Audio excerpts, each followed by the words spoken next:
Hello बच्चों, आज हम पढ़ेंगे ऊंचे ऊंचे पहाड़ों के बारे में।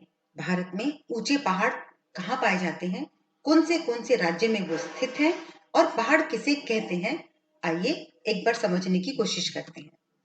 पहाड़ धरती के मैदानी भाग से लगभग 900 मीटर की ऊंचाई की भूमि, जिसमें ऊंचाई पर चोटी बनी होती है, उसे पहाड़ कहते हैं।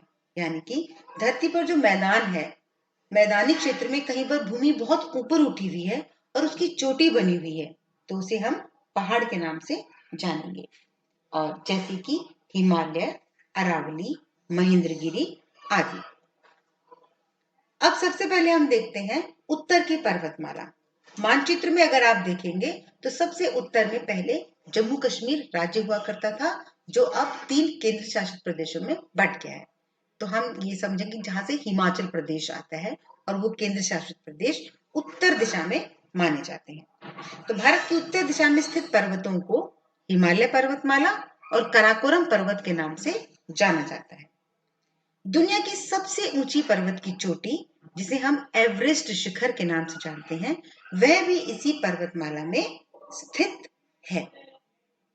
याद रहेगा आपको, भारत में कौन कौन से पर्वत है उत्तर दिशा में? हिमालय पर्वतमाला और कराकोरम पर्वत। भारत की सबसे ऊंची चोटी कंचनजुंगा, जिसे हम केटू के नाम से जानते हैं, वह भी उत्तर की दिशा में स्थित पर्वतमाला में ही है। अब हम देखते हैं कि हिमालय पर्वत को मुख्य रूप से हम 3 भागों में बांट कर देखते हैं। एक मुख्य हिमालय, दूसरा मध्य हिमालय और तीसरा शिवालिक हिमालय। ज्यादातर पर्वतीय शहर या जहां पर बर्फ पड़ने के बाद लोग उस बर्फ को देखने के लिए जाते हैं, उस तरह के पर्वतीय शहर जहां पर बहुत सारे पर्यटन लोग घूमने के लिए जाते हैं, वो इस शिवालिक हिमालय में ही मिलते हैं, जैसे कि शिमला शहर आदि। हिमालय की प्राय सभी चोटियां बहुत ऊंची होती हैं और इसलिए उन ऊंची चोटियों पर हमेशा बर्फ जमी रहती है। ये देखिए चित्र बच्चे, ये है अरावली पर्वतमाला। क्या है ये? अरावली पर्वतमाला। यह है राजस्थान राज्य में स्थित है।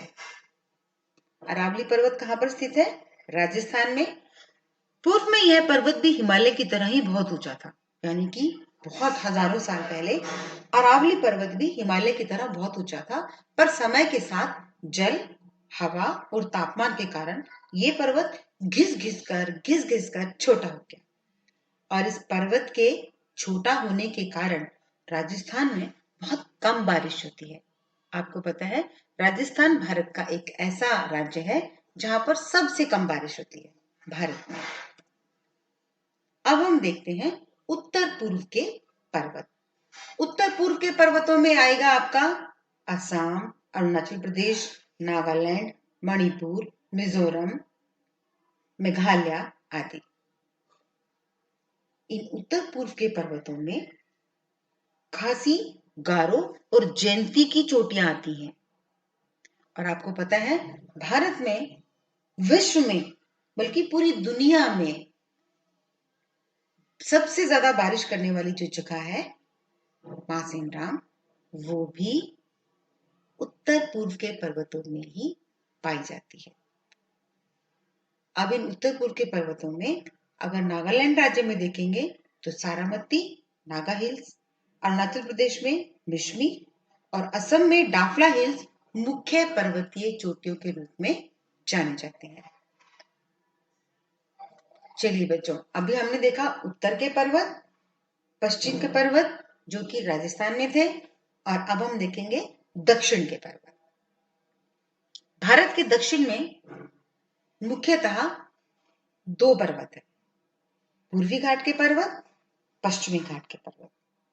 पूर्वी घाट में सबसे ऊंचा पर्वत महेंद्रगिरी पर्वत है और पश्चिमी घाट में पर्वतों में बहुत घने जंगल पाए जाते हैं। यहाँ बहुत अधिक बारिश भी होती है। कौन से जंगलों में सबसे ज्यादा बारिश होती है? पश्चिमी घाट के पर्वतों में जो जंगल पाए जाते हैं, वहां पर सबसे ज्यादा बारिश होती है।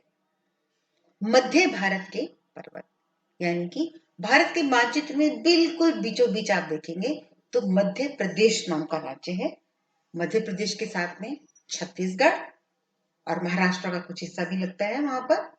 तो उस पूरे मध्य भाग में भारत के सतपुड़ा पर्वत, विंध्याचल पर्वत, महादेव पर्वत, मैकाल पर्वत, छोटा नागपुर का पठार आदि आते हैं। मध्य भारत के पर्वतों पर तुलनात्मक रूप से पेड़ पौधों की सघनता कुछ कम पाई जाती है, यानी कि मध्य भाग भारत में पठारी स्थिति है, वहां पर पठारी भूमि है और उस पठारी भूमि की वजह से वहां पर पेड़ पौधे कम पाए जाते हैं। मध्य भारत में मध्य प्रदेश व छत्तीसगढ़ के राज्य आते हैं। ये आज की वीडियो में इतना ही बच्चों।